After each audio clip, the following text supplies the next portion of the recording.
Satellite uplink established. Welcome back, Commando. Welcome to our little podcast on the possible ideas for the future of Command & Conquer. And here with No Strings, and I'm Actaeon, and... Hey. Oh, is that? I just said hey. Oh. I said hey and I ruined everything already. Let's just go with it, it's fine. Yeah, let's just go. Fine. Let's just go with it. So... Sure, yeah, C&C, a potential C&C 4. If we could rewrite this game from scratch, how would it go? Yeah. We never got a C&C 4. I don't know what you're talking about. So first, for campaign structure, you prefer a linear campaign with the occasional branching paths, like in Tiberian Sun, where you get the side missions that can make the main mission easier, or a more open sandbox concept. Like, think the Global Conquest mode from Kane's Wrath, for example, but with more structure to it. Or do you think something more like, think StarCraft, where it's like one faction is where they're in, each faction is a different part of the campaign. What structure do you think would work best? Like budget, not. I've always, I always kind of preferred the more so linear for the campaign as a whole, but with I did like with as you said, Tibsun, where you had occasional optional missions. Having a couple of those in kind of spices up a bit, but kind of keeping it more so linear keeps it focused on the story, I find. So I would personally favour that, mainly because that's where we've gone already, and it does. It feels like you might be branching out too much to be something other than C&C at that point. If we were to go too open world. Yeah, I prefer. I understand the linear concept. It would work great for having a more focused story, so more grand scenarios. I kind of like an idea of having open concept for a few reasons. Mainly, like, say, if we're going to have multiple campaigns, I'd say chances are they're going to try to cut corners in some ways, and in a way, making it, and given that this is supposed to be the proper conclusion, I'd say this is the big one. This is where everything has hit the fan, and everything is going, like resources and scale is bigger than ever before. I could see a open concept to try and make it in a way, like, the player choices are what takes care of like filler missions, and to keep the campaigns feeling extensive. Because with Red Alert 3, while I thought it was fun, just unfortunately the campaign was short. That was probably because there were 3 campaigns. So if we're going with at least 4, they'd say some way to make them still feel extensive while at the same time still telling a distinct story would could work well with an open concept. But then, yeah, if budget it wasn't a big factor, and then a linear focus campaign would be awesome as well. Yeah, and of course, the thing with the EALA era, a lot of the games at that time were rushed. They had very, very short deadlines comparative to equivalent games in the genre at the time. Yeah. And if it's too open, if it's like go anywhere, like as you say, global conquest style, it kind of distracts from the ability to focus down on the story. So not entirely linear. It's because C&C has had since the beginning. When you have the map screen come up and you select which of the variant of the mission you want to go with. I wouldn't have that for every single mission. It's nice to have as a bonus occasionally, but it can sort of give it does have, so you can come back and take a different route if you can remember which route you took the first time, and it has a bit more replay value then because it's slightly different each time. But at the same time, it does make you feel a little bit like you're missing out on something. The way it was done in Emperor Battle for Dune, you get the map and you can... it Felt somehow a little bit more immersive in that game. I'm not sure that it actually translated directly to actual more choice in which missions you actually play. It might have only given the impression of it. But perhaps the balance that Tibsun struck, where it's mostly linear, but you occasionally get extra options depending on how you complete a mission. That's always been quite fun. And similarly in Tib Dawn, whether you were successful in the Commando mission, that decides whether you get the bonus mission afterwards to blow up the Nod base. So occasional optional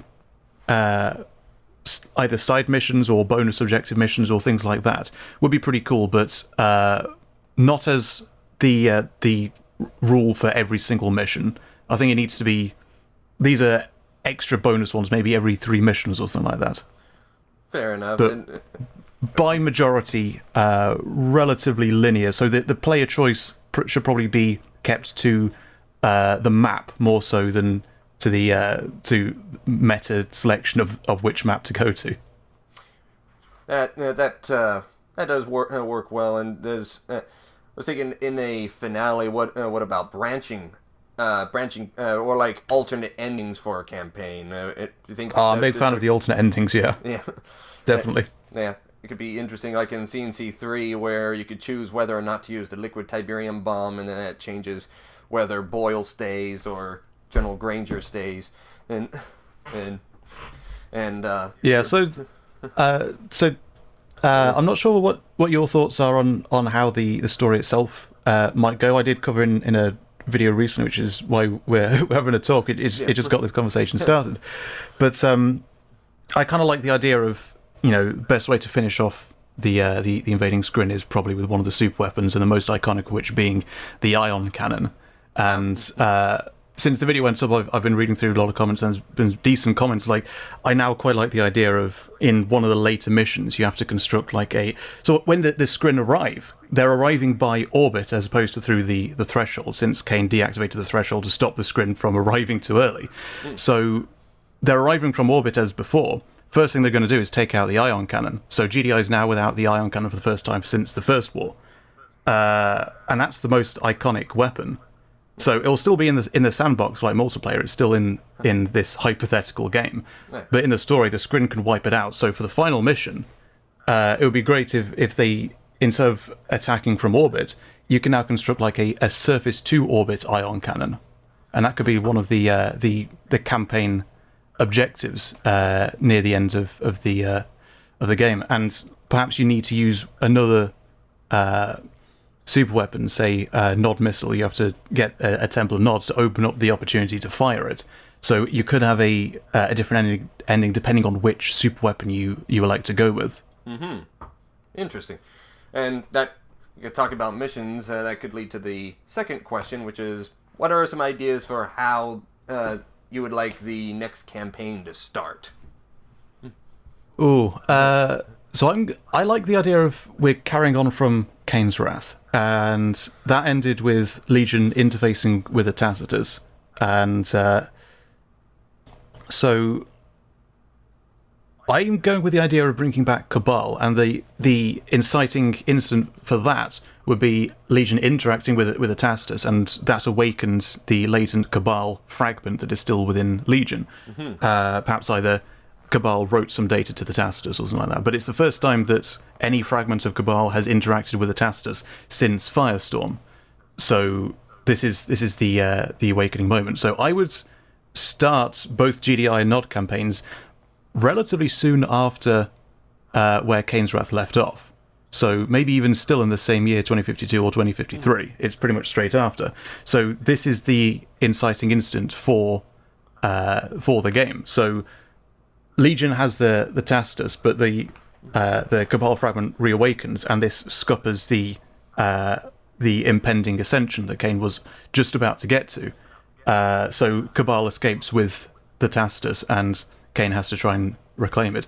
And because the Marks of Cain just assaulted the Rocky Mountains complex and took the Tacitus, GDI is going to attack to try and get it back. So basically the first mission is immediately after Cain's Wrath. It kind of makes sense to carry on from there, because it's such an important thing. GDI has lost the Tacitus, and now so has Cain. It all kind of starts straight away because of this is the moment that Cabal reawakens. This is the start of the this story that we're making up. That does make sense, and I don't recall how much later after C&C 3 Tiberium Wars that Kane's Wrath takes place. About 5 years. 5 years, roughly? See. And that it would be cool to see Cabal return. And my idea for the intro, is the idea you mentioned in your video where the Nod was in control of the tower. I remember Granger mentioned in the end of the GDI campaign, he said by the time we fought our way to the tower, it was impregnable. So I was thinking maybe they held it long enough and then retreated. That was my understanding. And then they figured, well, it's invulnerable, so let them think they've won. And yeah, pretty much. And then I think the idea I had for an opening mission was essentially, what could be interesting is this could be one mission where all 3 campaigns, or 4 maybe, or 5, would essentially be the same mission, just from different perspectives, using different mechanics. Like GDI is, if you play as GDI, you're holding a facility around the threshold tower, and then you just build up defenses because you anticipate Nod is going to try to pull something. And sure enough, as you set up defenses, Nod rushes in, but it seems a little too easy. But then suddenly the defenses get shut down, and then the Scrin invasion begins. And then from Nod's perspective, you're sabotaging the GDI defenses and their power grid so that they're defenseless. And then another objective is to capture their key GDI scientist that was on site. And I had the same idea as you. Sydney Mobius makes a return. You got to bring it back. Yeah, it's been too long. Mobius was such a big deal in Renegade and Tiberium Dawn, and it seems kind of odd that since then he just kind of disappeared. But it would be interesting to see got 2 Sydney deaths over Tib Wars and the novel. And then that was really it. Like, at least he did get a mention in the Intel database, but that's all it really was. Yeah, so some kind of cameo. I don't know if there's been any confirmation of a Sydney death, although how old would the character be at the point that C&C 4 would begin? It depends whether Renegade's dating of 2019 is accurate or not. It depends on how you interpret it, because there are different sources. Which I did really like that video where you're establishing when exactly Tiberium Dawn happened. It's just so perfect. It just worked out so well. And then there's a lot of different sources that, like, I find that the majority of the sources, the consensus of sources from the actual games themselves, point more so towards it. There are also discrepancies. Like, there's actually, it doesn't make sense with the dating of 2019 for General Shepard to, like, he's mentioned in the manual as having worked there for would have been quite some time if that dating is accurate. So it's entirely up to how you interpret it. I favour the 2019 interpretation. I understand why people don't. So this comes down to the epistemology of how you interpret fiction, which is a whole different discussion entirely. Yeah, but I feel like, as you said, there's more evidence that points to the 2019 than anything else. And that was you did your research. It's more so the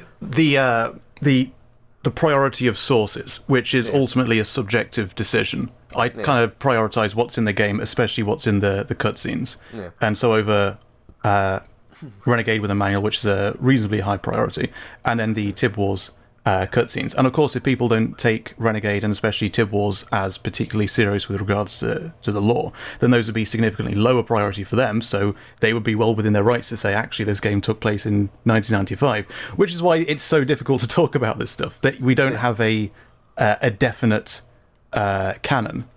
Yeah. It's what makes the conversation so interesting, but at the same time, it's difficult to establish a objective epistemology. Okay, yep. Let's see.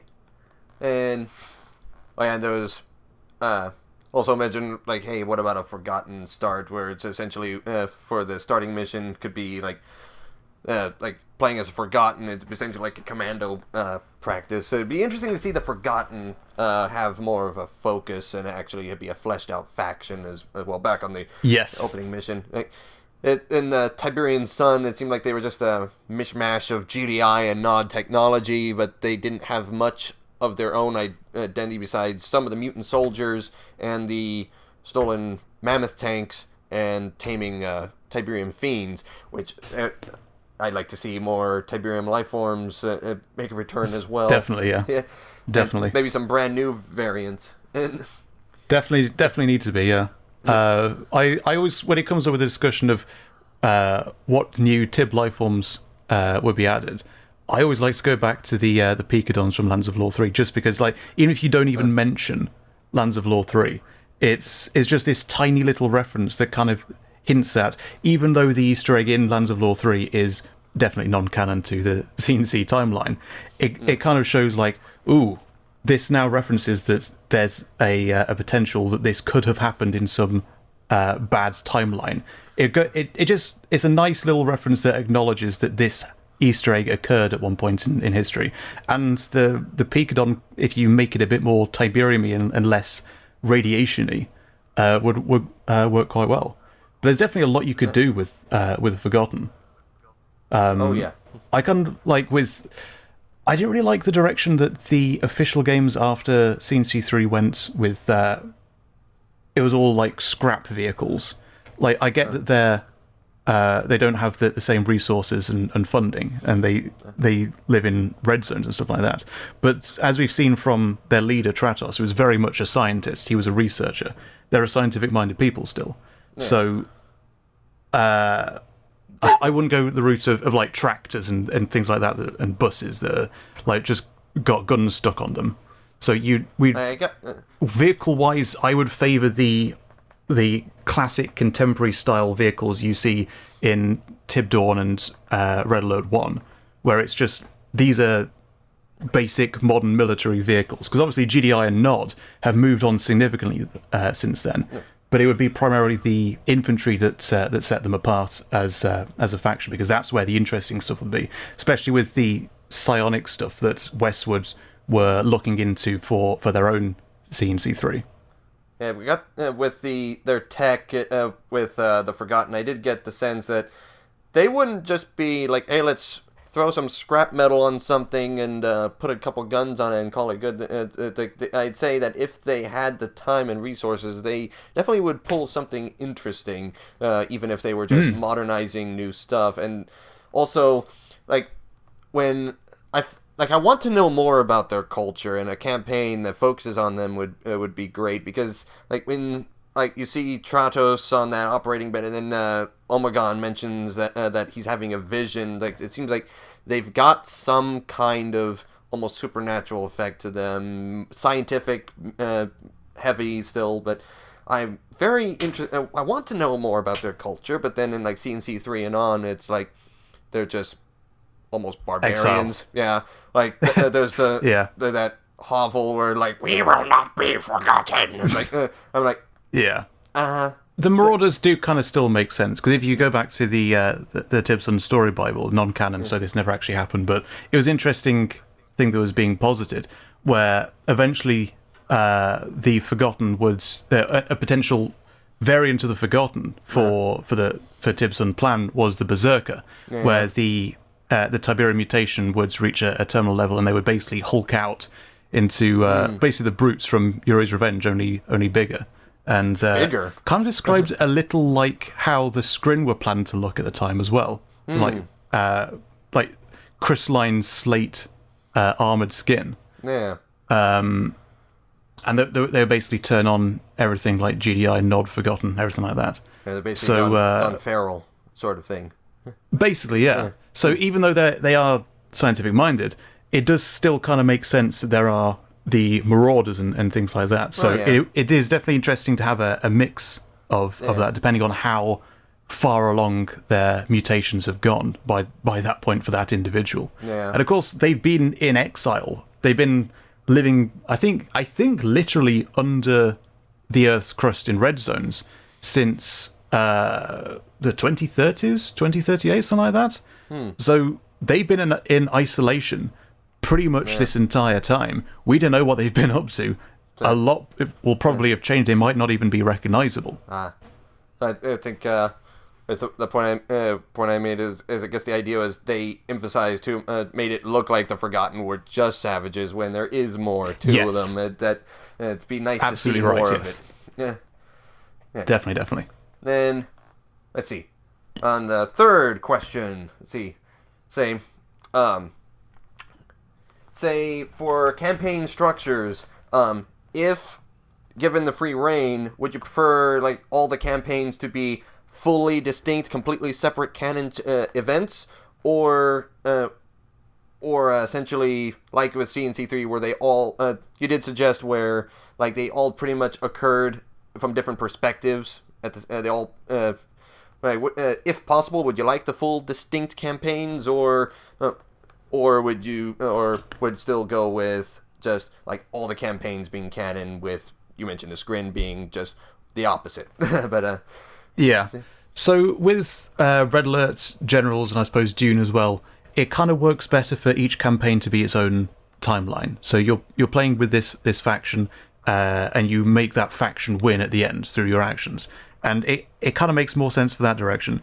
I feel that the Tiberium Universe games kind of benefited from having a shared continuity between the factions over Firestorm and Tib Wars, primarily because the main character of the Tiberium games is Cain. And you're kind of playing as... You've always had the option since the beginning to play as the bad guys, quote unquote, but it's Nod is kind of this faction that you enjoy playing as the bad guys, and by far Cain is the protagonist as well as the antagonist. So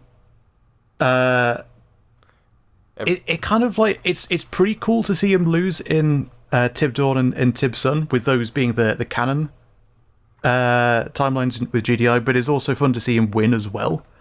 And it kind of wouldn't be as satisfying, I think, for the canon ending of this for Cain to lose.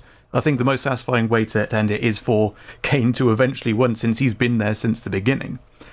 So, and especially since we had Cain's Wrath, a game centered specifically around this guy, the canon ending needs to have Cain win, and it definitely helped over Firestorm and Tib Wars for GDI and Nod to share the same continuity. So while it would be good for a Cabal and Forgotten campaign, like full campaign for both of those, and obviously you say if budget wasn't a factor, but I'm kind of okay for those to be like extra campaigns that would come in hypothetical expansions, as was originally planned for C&C3 Incursion. Which basically show they would still be in the same continuity as well. They would show the perspective of both of these factions. So the main gameplay is, the main campaigns are GDI and Nod, and then we can go back with Cabal and the Forgotten afterwards to see their perspective through the same things, because you wouldn't see the full picture of both of those factions just from GDI and Nod's perspective, and I think it would be important to see those. But as you say, I really like the idea of, with the Scrin campaign, they're the ones that have the bad ending. They're the ones that have their own continuity. Because with this being the full big Scrin armada, this is a massive force that basically needs the entire planet to stand up against them. I did like in the Intel database how it was emphasized how, hold on, the Scrin have come for the extinction of life on Earth.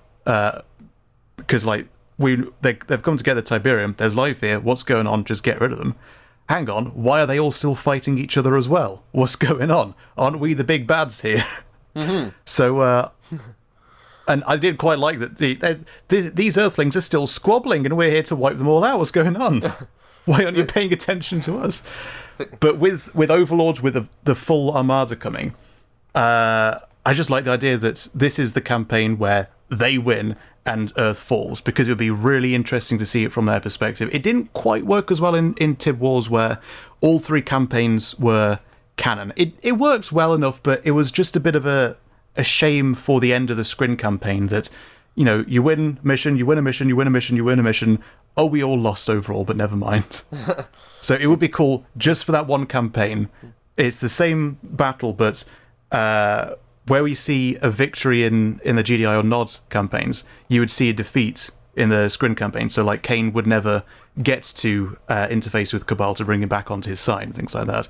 And it would just, it would just get worse and worse and worse for Earth. You just see Earth torn apart. The But power people fantasy. in the video I put up did quite like the twist ending of you can't kill the Messiah right at the end, because Kane is still the most important character in basically all of C&C. Pretty much. I think I remembered just now when you mentioned the Scrin invasion. Something I was thinking of with how, say, from the Scrin perspective of the campaign, say, you mentioned that they just conventionally fly in, thinking the overseer or whatever that in the Scrin campaign was saying that the tower will be back online for a return visit to planet Earth. What I was thinking of myself was, say, they still like the force that attacked Earth in C&C 3 was just an expendable mining colony that might have just traveled outwards. And I had a theory that maybe the reason, the theory was maybe when they set up, when they might be just flying just until they find a seeded planet, and then they harvest it, but then they detected Earth. But I had the idea of, what if their threshold technology was basically their only way to reliably get home? And then, because otherwise they'd just be like, basically, go out there and don't come back until you find Icor.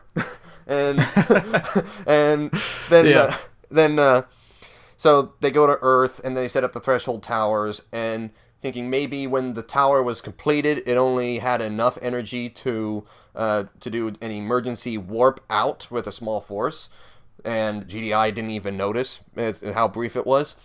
And then maybe over time, until the next Tiberium War, it's just gathering energy discreetly from like Tiberium radiation. Maybe some of the spikes might be part of like pulling the radiation and the Tiberium particles out of the air or something to for power or something like that. And then when this Scrin invasion happens in what you call C&C incursion, I like that idea. And then they just turn it on periodically. It's because they want to be able to sustain their force throughout the entire conflict, but they don't want to deplete the energy, so they cut off their reinforcements and their way out when they're done. And so, I think given... Yeah, you can't have the threshold like completely open right from the start, because like Earth would be taken immediately. That was kind of the plan, I suppose, when Supervisor left. Yeah, I like that. I like that since, Kane kind of knows a bit about this stuff, which is why he summoned the Scrin in the first place. If they were able to disable the warp gate so they couldn't come back immediately, and then this is one of the goals in the Scrin campaign. They've come back to, like, the threshold has been closed. Hang on, we left it open. What happened? So one of their primary goals is to get to the threshold and then reactivate it. And that's like the major turning point between the Canon campaigns and the Scrin campaign. Once they get to the threshold, if you're playing the GDI or NOD campaign, you fend them off. They don't get to the threshold. In the Scrin campaign, you get there, you activate the threshold, and then the entire Scrin conglomerate now has full unfettered access to the Earth.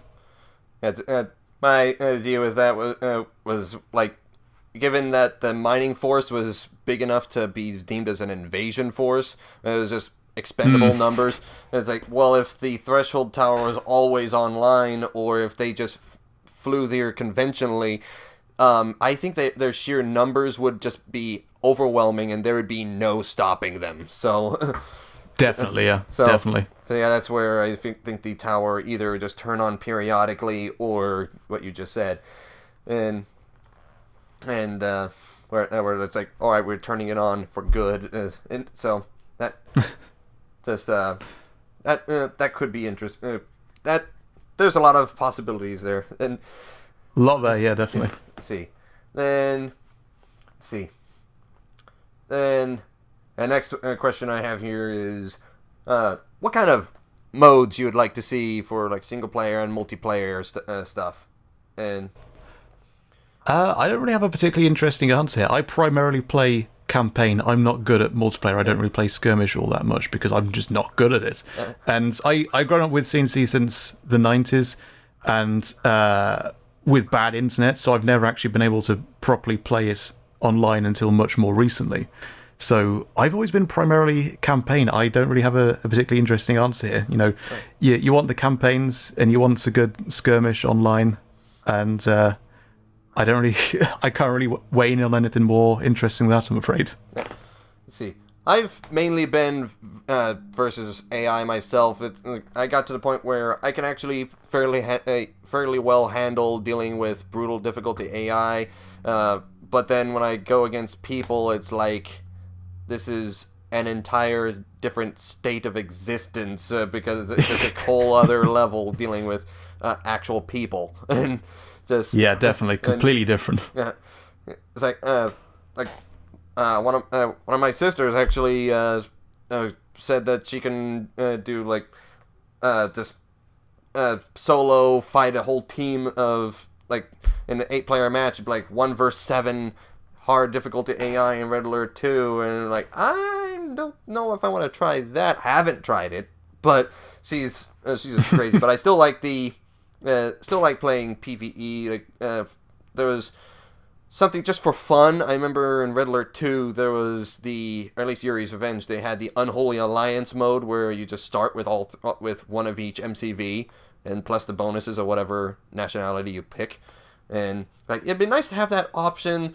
Plus the ability to choose, say if we have sub-factions return, like from Kane's Wrath, imagine be like you have the option to either choose all equivalent MCVs, or you can pick one of each MCVs from all the sub-factions of your chosen main faction. And that's just for some crazy, chaotic fun. And yeah, as long as you got like a good selection of maps, because like the game that I have the most multiplayer experience with is OpenRA Red Alert. Yeah. And there's quite a wide selection of interesting maps in that.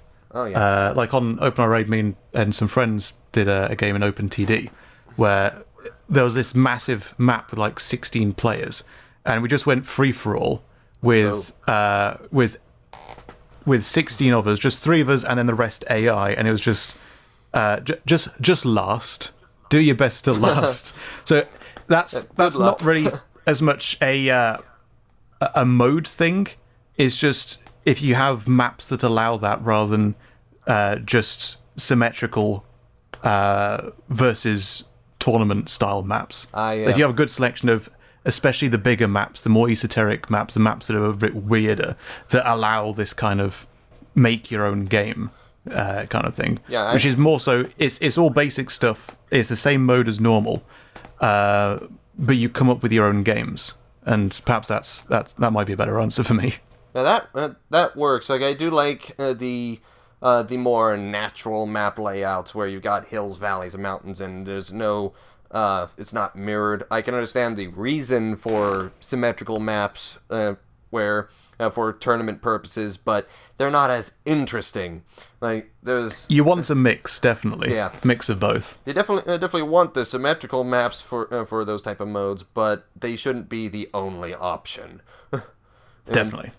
But a funny thing I noticed when I played the Xbox 360 version of C&C 3, it had more multiplayer modes where the classic Command and Conquer mode, fine, but then you had Siege, where there was like you created like where there was this impassable barrier and leader powers couldn't be activated until a timer hit 0, and once the timer hits 0, then everyone just unleashes everything they've got. And so then games like Supreme Commander 2 have that with a siege timer, and you can set that to like 20 minutes or something, and then which that's kind of insane, but maybe not for that game. But yeah, just set a timer, and then just build up as much you can, and then everybody just clashes with the biggest army they can build in that time. That'd be fun.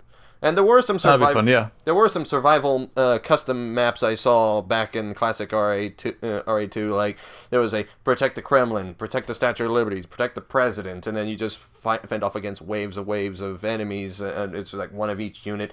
It taken forever, but it was an interesting concept. A survival mode could be interesting, and then just more custom options, like being able to adjust the growth rate of Tiberium. And if they bring back vein holes, maybe a separate slider for that. And then just definitely want options. And options are always good. Yep. The players always like options. Let's see. And let's see. And then next question, co-op. Like for would you like co-op in a campaign, or co-op in a separate mode, or just what are your thoughts on co-op as an inclusion? I really like the idea of co-op, providing it doesn't take away from the single player experience. Red Alert 3 kind of had this is a good case study for that, because every single campaign mission was available for co-op, but if you didn't play co-op, then you had an AI teammate, and that took away a little bit from the single player experience. I don't think it was necessarily particularly egregious, but it did impact single player a bit. So I wonder if instead, balance the single player, gear the single player as primary, but then allow co-op as an extra option where maybe you just need to adjust one or two like spawn rates or aggression from the enemy, and you just have your co-op teammate spawn in with an MCV either at the same location or at a pre-selected location for co-commander. But I'd say don't give a co-commander AI controlled to the single player campaign. So single player it's designed for single player, but co-op is an option if you want to do that, and it just like adjusts co-op slightly if need be to allow for that. Yeah, Red Alert 3, it did feel like I liked the idea. It's just it was a little invasive where everything was built with co-op in mind, whether you had another person or not. Yeah. And the AI was, from what I recall, it seemed like the AI was actually pretty good. But when I first playthrough, I was like, I feel like I'm being carried. I don't like that. I want to learn. But it was a little too invasive, as you say. I don't think it was necessarily a really bad thing. Yeah. Red Alert 3 is still fun for the reasons. It was just one of those things that it would have been better if it had been handled differently, but it's not it's not a game breaker necessarily. Yeah, the characters you interacted with, it had some entertaining banter sometimes as well. An idea I had for the co-op was, you could either have it in a pre-game lobby, and as you said, either a preset location or nearby. But what if, say, in a jump-in, jump-out concept, where, say, if the maps are big, which it's a new game, I would hope that the maps are pretty sizable with plenty of little secrets to discover. And like Red Alert 2 had plenty, like that mission where you're taking out the Soviet nukes. There was actually a way to actually take control of a Soviet base and just storm them. But have plenty of secrets and stuff like that. But what if for jump in, jump out? What if, say, you could launch an SOS signal or something, and then say maybe that player would be given a budget, and they can choose what kind of structures and units they start with, and up to a certain amount, you can't exceed the amount of your starting credits that is necessary to be sustainable, like building a refinery, power plant, barracks, stuff like that, or the power plant refinery. But just they get a budget, they can choose what they start with up to a point, and then you hear reinforcements have arrived, and then they come in like that. Ever since the first game, when I heard reinforcements have arrived, I felt like there was supposed to be some kind of mechanic around that, but it was more of just a scripted thing. What about making this an actual thing for like a co-op sort of feature where if you decide you're having trouble, launch a flare, or launch a signal, and then someone joins in, reinforcements have arrived, and they help you clear that mission. And something like... That's an interesting idea. I really don't know how you'd balance that, because there's an awful lot you could do with that. But that's a fun idea, and I guess with co-op it matters a little less, because it's more so about just bring in a friend and have some fun, more so than this is the best way to play the game. Yeah. So they could. That's an interesting idea. They could like you suggested in on your side, where like up the aggression rate and such, and maybe like it that could work. Just some kind of scaling system to keep the AI reasonably challenging while still plenty of room for just having fun in co-op. And let's see, and then let's see. I'll skip a question and come back to this one. But there was, what kind of references would you like to see made in the next C&C game? They've always had some kind of references to previous games. Like, what are some that you would really like to see of any sort? So, as a fan of the lore, I could probably talk for ages on this. Oh. And it's one of those things where you just like, there's so much you could say to this, and none of it's coming to mind right now. But like I say, I would like the tiniest reference to that base from Lands of Lore 3. Not to imply that Easter egg is canon in any way, because it's not, but just a minute acknowledgement, even just the inclusion of calling some bipedal mutants Picodons. Just as a callback, because those small callbacks show that the developer gets it. The developers are fans of the same thing. They speak the same language. And things like that are fun. I mentioned in the video how I thought that it might work for the Forgotten to have as some of their vehicles the phase transport and or something a bit like the mobile gap gen from Red Alert 1. While I holds that that Red Alert 1, particularly the Soviet campaign, is canon to the Tiberium universe, and I would like some tiny reference. It still works best to keep the Tiberium and the Red Alert universes very much separate.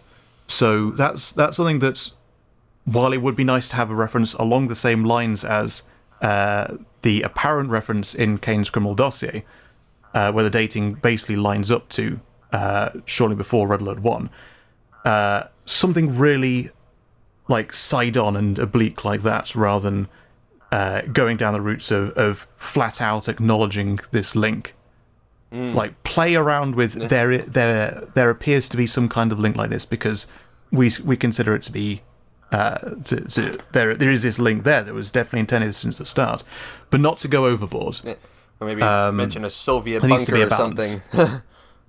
Yeah, like you don't want to have like the core assets from Red Alert. You don't want to show an APOC. You don't want to show an ion cannon. You want to show the ion cannon. You want to show the iron curtain. Yeah. You don't want to show the chronosphere. Like the important things that scream Red Alert. You don't want that to be necessarily in the Tiberium use, but the smaller things, particularly from the first Red Alert, definitely not from the later ones, just to imply that this link is still going since the first Red Alert. Yeah. They don't want to have a mission where they reverse engineer the chronosphere or something. No, and we're definitely not sending an acolyte called Yuri back in time. We're not doing that. I remember hearing about that. That was an off-the-cuff mention by Adam Isgreen on one of the Petroglyph forums that kind of just got taken by the fans and had a life of its own. It was like, this was the plan. It wasn't the plan. It was just an idea he was chucking around at the time, and he explicitly said that all these ideas were not written down in any official documentation. EA has nothing on any of that. It was just an idea he had. Yeah, Yuri has nothing to do with Kane. First time I heard about that, there was someone, I was just chatting with someone about Command & Conquer ideas, and then they said, well, did you know that Yuri was actually an agent of Kane? I was like, I've never heard of that. And like, oh, it's canon, look it up. And then almost shortly thereafter, you mentioned it at one point, and I was like, that it was not canon, and like you just said, it was not official documentation. It's like, wow, timing. Really good timing. This, Yeah, that's been around for a while, and it's like it's really easy to cite because it's a really interesting thing, and people love speculating about connections like that because those sorts of inter-game connections are really what makes talking about the lore interesting. oh yeah. But it's just something that gets referenced a lot as an interesting talking point, but without the original citation. The original citation is important because it was just an idea that was knocking about the office at the time. Yeah. Let's see. Then, let's see. The next question, this could also include a reference. If you could design one mission for the next Command & Conquer game, what would it be? That's a tricky one. I was just looking at some ideas about what this game could be, and there's a couple ideas like you could because I talked about in the video about how GDI's epic unit should be the Mammoth Mark II rather than the Marv, because it's way more iconic. The Marv is a decent unit, but the Mark II is way more iconic as a powerful vehicle for GDI. Yeah. So you could have there's a lot of ideas you could have for missions like reactivating, like go to some old Tib War 2 base and activating some Mammoth Mark II that's been in storage since then. Like this could now be claimed by Tiberium. It could now be a red zone, and things like that. One idea I'd like is, because one of the Scrin's goals in this hypothetical game would be to capture Kane and study him. Yeah. It could be interesting for Kane to be like on the map as a VIP, either not necessarily in person, like in a vehicle maybe if it's a bit silly having him as infantry, but for Kane to basically be the goal for you as the commander to protect from the Scrin. I'm not certain how you could play this because this idea is something that could easily be a bit cheesy. Yeah. But this is one of the core things, like Scrin coming back, remove GDI, just destroy GDI, capture Kane because this unknown entity is of interest to them. Yeah. And there's potential there. You could have a good mission there. You could also really easily make it a bad mission. So I don't know exactly how I would play it. But there might be something in that. There was an idea I had where, say, I was thinking, in regards to like Legion and Cabal, like I wasn't given how Kane was saying that even Cabal will pale in comparison and such. I'm thinking maybe while Legion is undamaged, he still maintains control over the Cabal fragment. So the idea was, say if you're playing the Scrin campaign, you find Legion is in your network, where in the Nod campaign they would never know because they never had to deal with a cyber attack. But in the Scrin campaign, they detect him, and maybe a couple missions to push him out of the network until he establishes a core on the Scrin homeworld, establishes a core as his last line of defense, and then ultimately you just fight your way there to take down his forces. He's using maybe some kind of nanotech or something to maintain a cybernetic army or something, but then you fight your way there and maybe like click on the core, and as you do damage to it, it gets a little more unstable and the names flicker and the letters flicker between different just change the different flick back and forth to different letters, and then Legion says some various lines that get more and more unstable, but then in the last quarter, then maybe you hear suddenly the bracket stabilizes and the name now says Cabal, and then you hear "Listen to the sounds of your own extinction," and then maybe a remix of "Slave to the System," and then you see a new core defender rise up as the last stand, and then you might need your own epic unit to deal with it. I don't know, but then just one final stand, like two major series antagonists duking it out on in just one epic battle. That would be fun. I think that would be a lot of fun. And That's something I've not considered, but I really like that idea of like, because I had the idea that, because Cabal and Legion are two separate entities. Eventually Cabal would win out and kill off Legion, and I was having the idea of Legion while still existing within Cabal.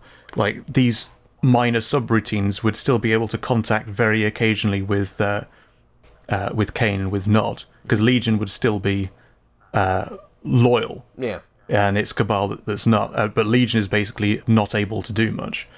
And perhaps the point at which Legion is subsumed and destroyed by Cabal. I like this idea that if a bit of Legion survives, because Legion was able to connect to the Tastus and partly to the Threshold at the end of Kane's Wrath, maybe a bit of it survived then. And you never see this in the Nod campaign, but as you say, in the Scrin campaign, fighting against seemingly Cabal forces, but actually under the control of some fragmented subroutine of Legion. Yeah, that could work. I quite like that idea. Huh. Yeah. Let's see. Yeah, there's a lot of cool stuff that could be done. As you said, it would be like the designing one mission. There's so many little things that could be done there. And let's see. And then let's see. That was my next mission on next question on the list was, what kind of C&C spin-offs would you like to see? All right, here's an interesting question. Here's an interesting answer. None. None? None. The reason is, it's been so long since the last proper C&C. If you did a spin-off at this point, it would not work. Like, I like spin-offs. Spin-offs are great, but where we stand right now, the next game has to be either a new C&C or a remaster of an excellent C&C that is mainline. Because if you did, say, Renegade 2, it would not work right now. This was why Rivals didn't work, because if Rivals had been announced on the exact same day as the remaster, no one would have blinked an eye. Yeah. Rivals would have been, okay, that's a mobile game, but whatever. And some people would have liked it, some people wouldn't, and there would have been no response to it at all. Yeah. It would have just been a game that was also being done at the time. The reason why it was there was so much backlash to Rivals was because it was so poorly mistimed. Yeah. At this point, if a game bearing the C&C name were to be announced that wasn't a mainline game or remaster of some description, it probably wouldn't go over that well, even if it turned out to be a good game. Yeah. Because this is something that we saw in Metroid with Federation Force. So long since the last proper Metroid, which was what, Zero Mission was the last 2D Metroid, and the last Metroid Prime 3 on the Wii was like 2008 or something like that. 10 years later, they come out with Federation Force as a spin-off, and that's the reason why no one liked it. The game itself, I think, turned out to be okay. Not there's no problem with it, but it was disliked because it was mistimed as a spin-off. Yeah, we wanted a new mainline game as Samus, and then we got this thing. Is the idea? Yeah, exactly. Yeah. I do agree that there needs to be a mainline game first, and so, but I would. Following that, it would be great to have an FPS set in the Tiberium universe.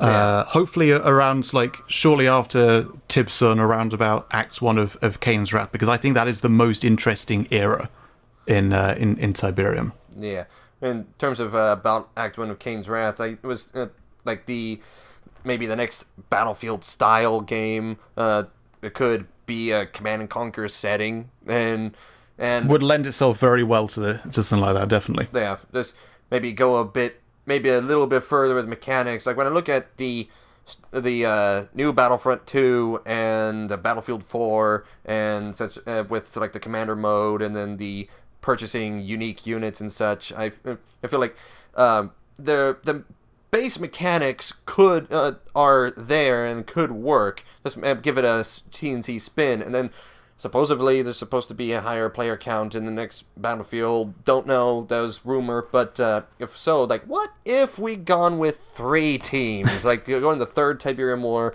with GDI, Nod, and Scrin for just some chaos on certain maps. And that would be interesting, I'd say. Definitely interesting. We're all quite looking forward to Renegade X Firestorm. That looks like it'll be that could be pretty good. That'd be fun. Even hire some of the crew from there. That's they've been working on this for a long time. That'd be a great foundation to work with. And, they know what they're doing. Yep. And another one that I really like to see is, like, what if it's back to the Tiberian Sun era, and but then you're playing as the perspective of a Forgotten, and just trying to survive through the environments, maybe try to steal from GDI and Nod, and how they react to you is different depending on which one you're facing, and see some of the most bizarre new Tiberium life forms that we've ever seen. Like, what about, like, a Tiberium dragon or something? Just something bizarre. Yeah. And go into old first Tiberium War bases, maybe try to retrofit and fix up, like, mammoth tanks and such. just for crazy moments.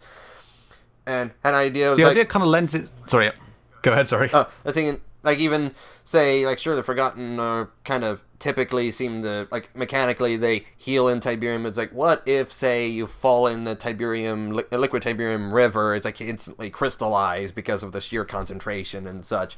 And maybe Cabal, like, there might see some cyborgs at certain times of the day, but then at a certain point in the game, they go from having a red light to a blue light. I mean, letting you know, that's the point of the campaign. So this is during Firestorm. Yeah, they just crossed over into that point in time, and yeah. And what were you about to say? I see a lot of comments of people suggesting something gameplay styled a bit like Fallout, but set in the Tiberium universe. Yeah. That would lend itself very, very well. That could be obviously an enormous undertaking and will never happen, but an interesting idea to think about. Yeah, it'd be awesome to see, but it's will EA be willing? Will EA be willing is the thing. But, alas. And let's see. Now, you mentioned there wasn't mentioned the backlash on one thing, but I had one idea. I don't have the means to play this sort of thing. Like, but hear me out. What about righto? Huh? No, I said righto. Go for it. I was like, what about a Command and Conquer Go? What? Like command. How would that work? What are you capturing? Like light infantry? Well, not necessarily like capturing, but it's like, it'd be like, say you choose a location as your starting home base, and you build. Basically, think like taking global conquest with you. You can set up strike teams to defend your base. You can build bases. There's certain locations in the world, or like Tiberium fields. Some might be blue, and then it's maybe depending on where you travel, there'd be different types of missions that could work like traditional Command and Conquer strategy games, give you rewards, and then say, imagine like an augmented reality thing when you on your phone, like say you build the bases in real locations, then pull up your phone and then you can see like where you place those structures on the augmented reality of the phone. Like imagine seeing an obelisk on top of your place of employment. And wow. Like I don't have a phone that can do apps at the moment. I just text and call, so I haven't found the need to upgrade mostly. But it's like, what if you could have a strike team follow you and go on missions? And but the big thing is, chances are it's not gonna be done well. But if it is, that could be interesting. So you asked this question about spin-offs specifically to posit this idea, didn't you? Well, it was mainly the well, it was mainly the Forgotten one, but I I've got this idea. C&C Go. I've got the perfect question to segue into this. But I mainly wanted. Now, the main thing that brought up this question was the idea of like the forgotten survival game, which I think would be amazing. I love that. But it's like I may have put a little bit too much thought into a Command and Conquer Go anyway. Yeah. It's an interesting idea. Yeah. Of course, as phone games go, because like Pokemon Go was fun, and then you go back to Pokemon, the main series, and go, hold on, it's much easier to do everything here. Yeah. So it depends on how it would work, and I'm a bit grumpier when it comes to phone games, but it's an interesting idea, definitely. Yeah. See. And, let's see. I gone through a bunch of my questions. Did you have questions that you wanted, that you'd like I've to got pose? 2 short questions, just to see what you think about things. And that's basically, so if you've got these 5 factions, you got GDI, Nod, Scrin, Cabal, and Forgotten. I would ask how you would handle, if at all, epic units and commandos. See. Some of the factions are really obvious answers, and some of them less so. So I thought I'd pick your mind on what you thought for those. As you were saying with, say, the GDI having the Mammoth Mark II, that's absolutely perfect.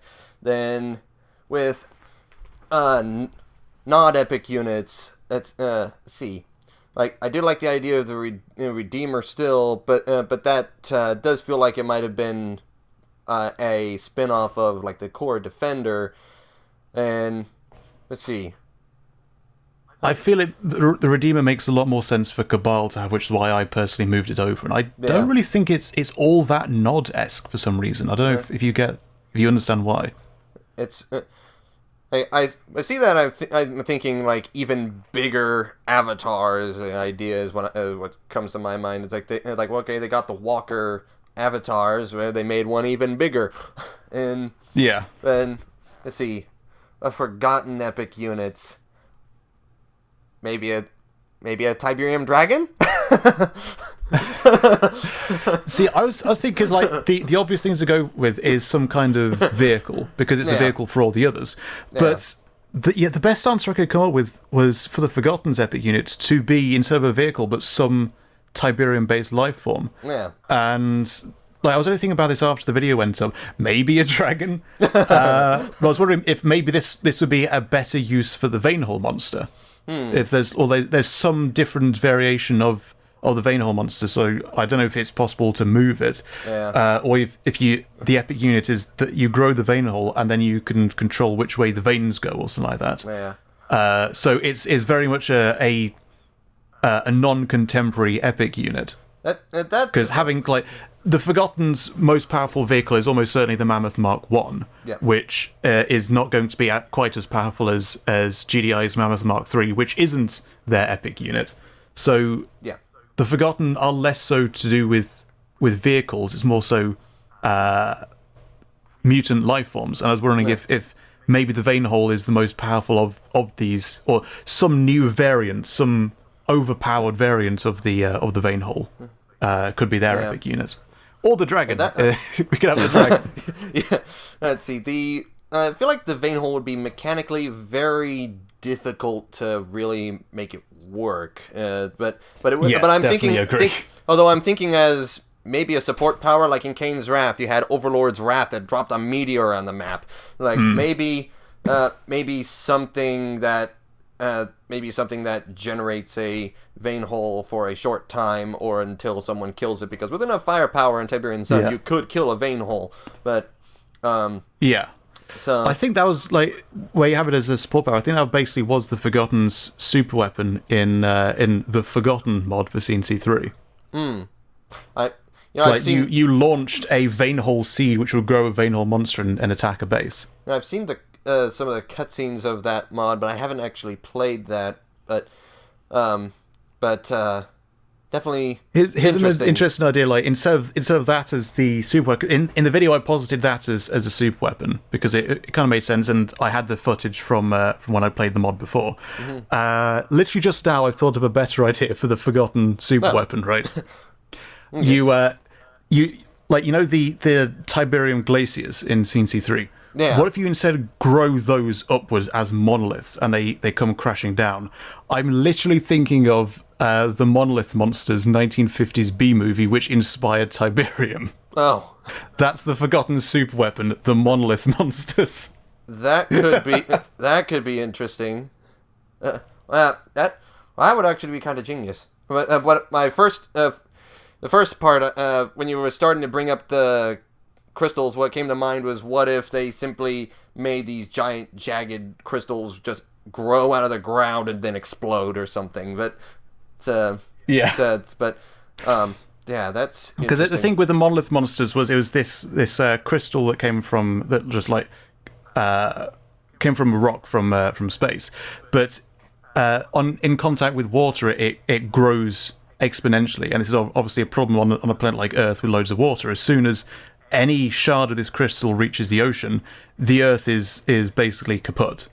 So it's like these massive monoliths of crystal that just grow out of the ground because it got to a water supply. And I'm just imagining like something that evokes that for the super weapon. Like they can instantly super grow Tiberium from a certain location, and then this plummets to the ground and shatters, doing like massive damage like that. I think could be pretty. It kind of works a bit well for the Forgotten, I guess. Yeah. Especially if they've been underground literally for decades by now. Yeah. That could work. Let's see. With the Scrin epic unit, I still like the idea of the Eradicator Hexapod, and let's see. But then if we're going something else, let's see. Could I ask quickly before you move on? The Scrin mothership was the round like hula hoop unit. I can't remember if that wasn't an epic unit. That was from the first game, was it? I can't quite remember what role it played, because in Tiberium Wars and Kane's Wrath, you just build a signal booster, and then it was a power you just activate, and you can only have one on the field, and then it felt like a second super weapon. When I was testing it out one time, I figured out, okay, this is basically a you lose button if you fire this thing. because it was very slow. It could easily be taken out if you heavily focused it with anti-air. But then when you fired that beam, then that was like half of an ion cannon in its initial impact. But then it would essentially infect units where they start to glow white and take damage over time, and if that kills them, then it releases a shockwave that will infect other things nearby, and it would keep spreading, and it does not seem to lose its magnitude. And one time, apparently some of my things were caught in the radius, and I saw my Eradicator Hexapod had like just a sliver of red health left. I'm like, sheesh! How devastating is this thing? But I think it was like the construction yard and super units or epic units might be the only things that can just survive it, based on what I did, what tests I did before. But nice. That was insane. But the mothership. Because I was thinking maybe if you have that as you upgrade that to the full blown, instead of an ability, a superpower, the mothership is instead the epic unit, because I think it better fits the role for Scrin, maybe with a rebalance or a bit of retooling if necessary, than the Eradicator Hexapod. Because the Scrin, I think they have more levitation stuff, more flying stuff, so for their epic unit to be airborne, rather than all three just being big tanks, just makes it a little less symmetrical. Yeah, that and giving the Forgotten a Tiberium Dragon would also add a couple interesting flying epic units. And indeed. Then, see, yeah, there's some, maybe some tweaks to the mothership where that felt like it was either unfathomably overpowered or a waste of credits, because if depending on what happens, if it gets someone just flies in with a couple Firehawks and blows it up, then it's like, well, that was a waste of X amount of credits. That's a glass cannon for you, I guess. Yeah, but it didn't really do anything unless it fired that game over beam, is what it felt like anyway. But the victory button. Yeah, that's what it felt like when I fly over a enemy's base. I pretty much just taken out the defenders and then just fire the beam, and then by the time the shockwaves were done, then it said, "You are victorious." Like, oh my gosh, I just hit the far corner. It was just I fired the beam at just the far corner of their base where the shockwave was just enough to hit one of their power plants, and then it just shockwaves and takes out everything. And and then maybe a rebalance then. Yeah, and maybe some other weapons where it can actually defend itself, and that was more like a special ability that for just insane heavy damage, but not that. But and when you said it fits a Scrin more, yeah, I think the main reason why back in the day you join a lobby and you see the host say no Scrin is because of their Air Force. Yeah. No Scrin Prd. Yeah. See, and there was, I remember the classic like no Yuri as well, no France, and in Red Alert 2. Yeah, Yuri being the big one. Yeah. Yeah. So. Okay, and you said you had a different question? So it was mainly basically where you go for the epic units. I'd actually for Nod, because I give the Avatar and the Redeemer and all the mechanized walker stuff to Cabal. I think it works better for Cabal anyway. Yeah. Like, I like the Avatar, but a lot of people people dropped off my video when I said, yeah, we're taking the Avatar away from Nod. People were like, what are you doing taking the Avatar away from Nod is brilliant. And then like 2 minutes later, I'm like, and then we're giving the Avatar to Cabal. Because I think it works a lot better for Cabal, whereas Nod is there's other things that Nod is more Nod than walking mechs and stuff like that. Yeah. Like the stealth tank, things like that. They're more lighter hit and run stuff, and the mechs I think get in the way of that. So for Nod's epic unit, this is just a bit of an idea, and I'm not sure if it's the best idea. But one of the things that Rivals did do okay is its unit designs, and I'm wondering if a less cartoony, maybe more realistic Rockworm might work for Nod's epic unit, because I would take away Nod's subterranean stuff just because it's less fun to play against, and it would require all 5 factions having their own mobile sensor array. Yeah. But or a lot of for pavement. The epic units, exactly, a lot of pavement. Yeah, a lot of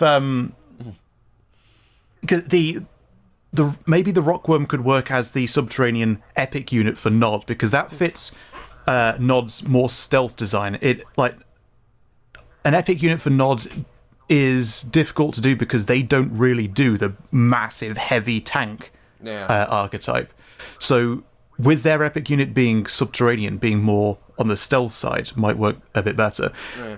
The Rockworm in Rivals is definitely a bit too cartoony, so it would definitely need to be retooled to fit the setting a bit better. Have it be perhaps a little less articulated and a little less silly, I suppose.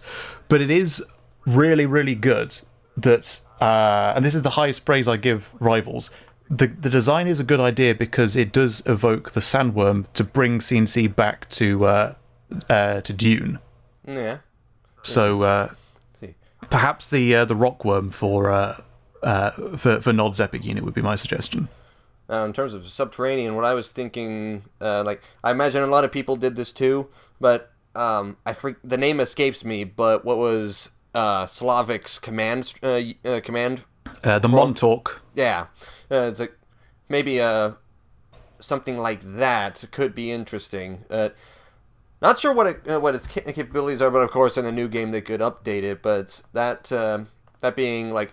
Yeah. That was something people remember from Tiberian Sun, so what about bringing that back as well? Then so, I might bring something like subterranean stuff back for story purposes, just I'm less inclined to have units in the gameplay that use it. So because Nod's still got their above ground stealth tech. Yeah. So and it's easier to fit other factions' defenses with things that can detect stealth, but there's more going on with subterranean stuff. Yeah. So I might limit Nod just to regular stealth, apart from the Rockworm. Yeah, the subterranean stuff was go for it. What? I said go for it, and I interrupted you. Oh, I'm sorry. Sorry. There's a slight delay. Yeah, the subterranean stuff was a bit of a hassle to deal with when, like, I've got a base all built up and heavily established, and like, I'm doing very well. Then suddenly a subterranean APC emerges with 5 engineers, and then MCV, barracks, tech center, war factory. Because my forces are already pushing forward, it'd be like, final push, take them out, and then they take my stuff, take a few of my key structures, and then sell it. And I'm like, Yeah. And that's bull. Let's see. Fun times. Yeah.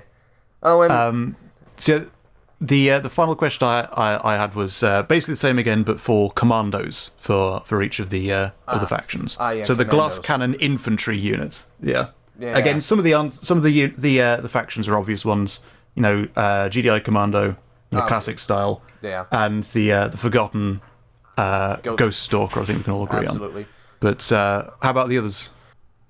So with the commandos, definitely the classic GDI Commando, the classic phrases, that was left-handed, would be cool to see come back. And then Cabal having the classic commando style with the sniper and the C4. You know, keep the old gameplay style because it's the classic Commando style. And maybe, I don't know if you want to keep the jetpack from C&C 3 because that's kind of... I didn't see a problem with that, with the Commando having the jetpack. I think that was all right. The Cyborg Commando works. Now, the Mastermind, like, the main problem I had with that was the fact that he didn't actually have a means to defend himself, except in one GDI campaign mission where for some reason it has the GDI Commando machine gun, so you can't really jump in with infantry. So that was kind of bull, especially when your main progression was getting over that cliff, and oh boy, they're building up anti-air. So that can't really... Your options are limited there, but the Mastermind...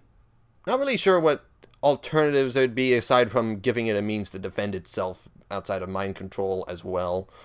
Because I suppose it's basically the same as Yuri, and Yuri had that deploy mind blast thing. Yeah. So I don't know if that's maybe a bit too derivative from Yuri. Yeah. Something.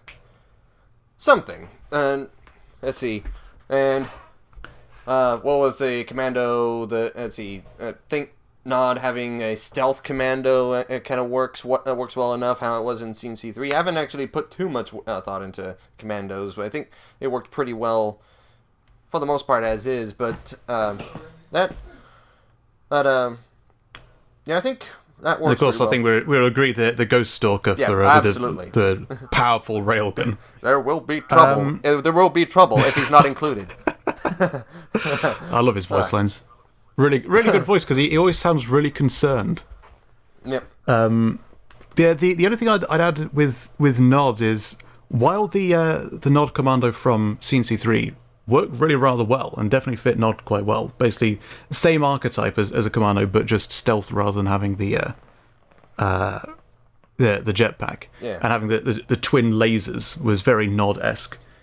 I posited in the video that I'd like to see the Chem Warriors from Tib Dawn, something that fit that, because they were quite, I think, they struck an important role with Nod, not necessarily in the meta. I'm only talking stylistically, but as the Nod's advanced infantry in the first game, I felt they were quite imposing. Yeah. I'm thinking for a commando role, maybe not so much something like a flamethrower or chem thrower type thing, but what about Tiberium laced rounds that have a chance of turning things into Tiberium life forms? Something like that was in Renegade. Something like that. That was quite fun because I gave those weapons to like the flechette gun and the auto rifle will work quite well with the Forgotten. Yeah. Particularly when they're having some older tech. Yeah. But the main idea with the Chem Warriors is because around the EA/LA era they got a bit carried away with symmetry, where each faction they all have the same sort of niche for everything, that they varied a little bit, but it was basically the same thing. Yeah. And I like the idea that we're trying to branch out a bit with a bit of asymmetry. And so for Nods, instead of having a traditional commando, I would have something more so evoking the traditional Chem Warrior from the first game, rather than they looked a bit silly in Renegade and were less imposing in that one. Yeah. And in Tibson, they had the Toxin Troopers or something like that, which were a bit different. They were more like Virus from Yuri's Revenge. And then Kane's Wrath, they had the Tiberium Troopers, which were they more so evoked the original Chem Warriors, but were also a little bit different as well. I'm mainly coming at this from the perspective of, in the original games, you had the same Commando across both factions. So GDI and Nod had the Commando, and in Red Alert 1, the Allies and Soviets had Tanya. Yeah. Even though it didn't make sense for the bad guy teams to have it, the Commando it still worked fine for both factions, at least, but Tanya made less sense. Yeah. But I did like the way it was done in Open Array. Okay. Where in Open Array Red Alert, the Allies had Tanya, but the Soviets, instead of a traditional Commando, because Volkov is way overpowered and wouldn't make sense, they instead had their shock troopers as the Commando role. Where you can still build multiple, you're not limited to just one, and it was balanced around that instead. And similarly in Open Array Tib Dawn, I believe it was the GDI had the Commando, and Nod had the Chem Warrior, basically doing the same thing. It was the elite infantry that was essentially the Commando role, but you could build multiple of them. And I quite like that as the asymmetrical way of going with the Commando for Nod. Failing that, the Commando we saw in C&C 3 still worked fantastically for Nod. But personally, that's where I would put the Chem Warriors, the Tiberium chemical weapon infantry for Nod. I would have them as the advanced Commando role that is basically good against everything except for aircraft, and you can build multiple of them. Okay. I just think that would be a bit more interesting, but that's just me. Yeah. Well, that works.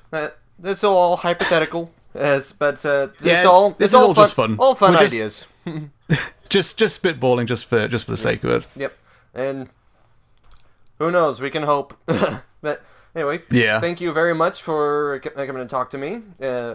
Awesome, thank you so much for having me. This has been a lot of fun. Absolutely, thank you. I'm surprised it's already been past an hour. This time flies. So this has been Stefan. Check him out, and No Strings Prd. And thank you very much for talking with me. Thank me for having you. You said it the wrong way around for a second there. Oh wait. This is what I said. Outros never work. Outros just go wrong. Intros go wrong. Outros go wrong. Just like you start, content begins. Once the content's ended, you just cut off. You just escape before it gets worse. Didn't realize that in a rush. But thank you very much. Thank you very much for talking. Thank you so much. Yeah. Cheers. See ya.